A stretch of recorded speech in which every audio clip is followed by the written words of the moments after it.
Một bức tranh toàn cảnh về chuỗi giá trị sen đã được mở ra tại tọa đàm phát huy chuỗi giá trị ngành hàng sen trong khởi nghiệp, đổi mới sáng tạo của thanh niên do Tỉnh đoàn Đồng Tháp phối hợp với Hội ngành hàng sen Đồng Tháp tổ chức vào sáng nay.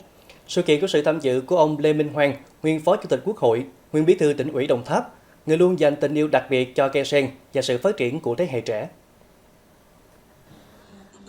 Tại tọa đàm, các diễn giả đã mở ra bức tranh toàn cảnh về chuỗi giá trị sen, từ nghiên cứu phòng thí nghiệm, thương mại hóa sản phẩm chăm sóc sức khỏe đến xây dựng sinh kế bền vững tại đồng bằng sông Cửu Long.